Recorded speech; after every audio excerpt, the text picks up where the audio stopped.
আজকে বাংলাদেশ জামাত ইসলামীর এই কেন্দ্রীয় কার্যালয়ে সৌজন্য সাক্ষাতে এসেছিলেন Chinese People's Institute for Foreign Affairs এর honourable vice president his excellencies mister Zhou Pingjian. তার সঙ্গে আরো অনেক সম্মানিত অতিথিবৃন্দ ছিলেন। His excellencies mister Zhou Pingjian, his excellency mister Zhou Yango, his excellency Dong Ronso, her excellency Jong লি।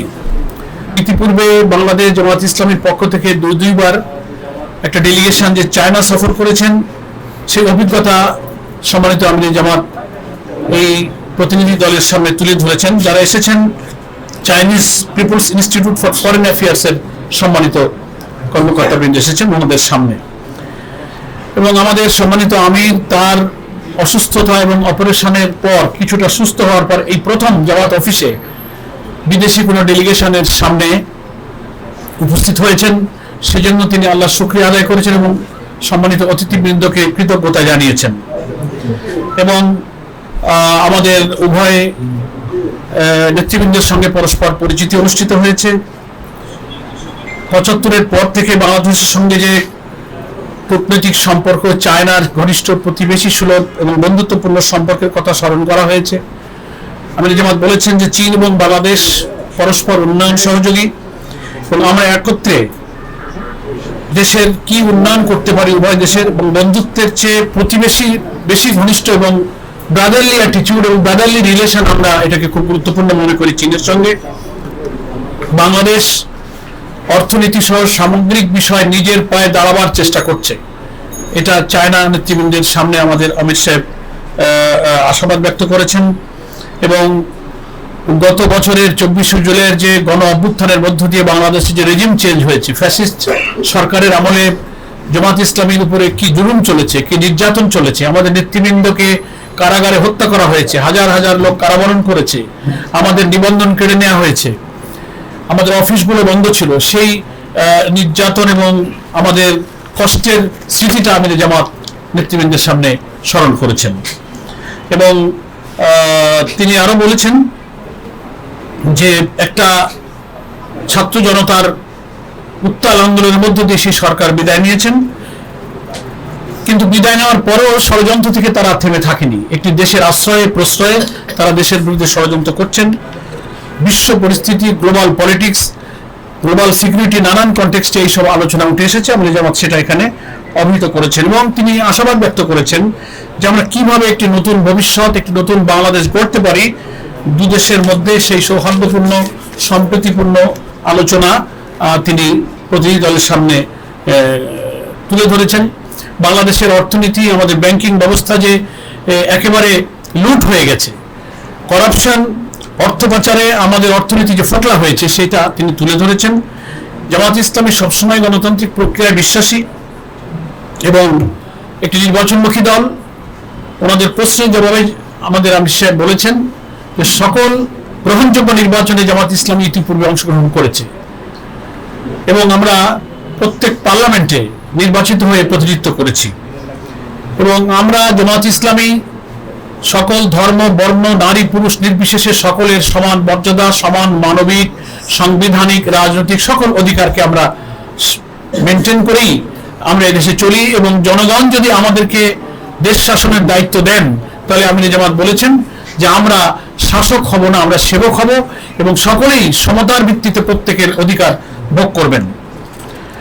এবং আমাদের দেশটা বিপুল জনসংখ্যা বেষ্টিত দেশ, এখানকার উন্নয়নের জন্য চায়নার জন্য এক্সপোর্ট প্রসেসিং জোন, ইপিজেড সহ নানান অর্থনৈতিক উন্নয়ন এবং বিনিয়োগের পরিবেশ আমরা তৈরি করছি এবং আমাদের সামনে সেই সম্ভাবনা আছে।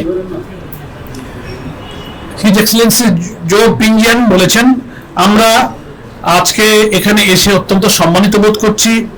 আপনার সুস্থতার পর তিনি যে আমাদের আমির জামাত হাসি মুখে খুব কর্ডিয়ালি রিসিভ করেছেন, তাতে ওনারা খুবই কৃতজ্ঞতা প্রকাশ করেছেন। এবং বাংলাদেশের পরিস্থিতি তিনি যে তুলে ধরেছেন, এটা যে ইউনিক এবং পার্সপেক্টিভ ভাবে তিনি উপলব্ধি করেছেন, সেটাও তিনি খুবই সন্তুষ্টির সাথে উল্লেখ করেছেন। এবং চায়না বাংলাদেশের যে 50 বছর অ্যানিভার্সারি পালিত হলো, সেখানে জামাত ইসলামের প্রতিনিধি দল চায়না অ্যাম্বাসির আয়োজনে সেখানে আমরা অংশগ্রহণ করেছিলাম, সে কথার জন্য তিনি স্মরণ করেছেন এবং সকলকে ধন্যবাদ জানিয়েছেন। এবং উনি উল্লেখ করেছেন যে চায়না সব প্রতিবেশীর সাথে সুসম্পর্ক রক্ষা করে চলতে চায়। একবিংশ শতাব্দীতে একটি নতুন উন্নত বিশ্ব গড়ার জন্য চায়না কাজ করছে এবং চায়না কমিউনিস্ট পার্টির নেতৃত্বে কি অগ্রগতি চায়নাতে হয়েছে তিনি আমাদের আমির সাহেবকে বলেছেন যে আপনি এবং আপনাদের প্রতিনিধি দল সফরের সময় নিশ্চয়ই সে দৃশ্য আপনারা দেখে এসেছেন। এবং চীনের আধুনিকীকরণের জন্য চীনের বিপ্লবের যে 1949 থেকে 2049 এই শতাব্দীর বাকি অংশ অতিবাহিত করার জন্য প্রতি 5 বছরে 5 ইয়ার্স প্ল্যানের মধ্য দিয়ে তারা ডেভেলপমেন্ট এবং মডার্নাইজেশন করার জন্য যে উদ্যোগ নিচ্ছেন এটাও আমাদের সম্মানিত মিস্টার জো পিংজিয়ান জামাত নেতৃবৃন্দকে অবহিত করেছেন। এবং তিনি এটাও উল্লেখ করেছেন যে আন্তর্জাতিক পরিবেশে আমরা যৌথ পার্টনারশিপের ভিত্তিতে উন্নয়ন অগ্রগতি করতে চাই। অবকাঠামোগত উন্নয়ন, বিশ্ব নিরাপত্তা অর্থাৎ গ্লোবাল সিকিউরিটির প্রশ্নে গ্লোবাল ইনিশিয়েটিভের যে মহান একটা আদর্শ সেটা নিয়ে চায়না বিশ্ব রাজনীতিতে এগিয়ে যাচ্ছে।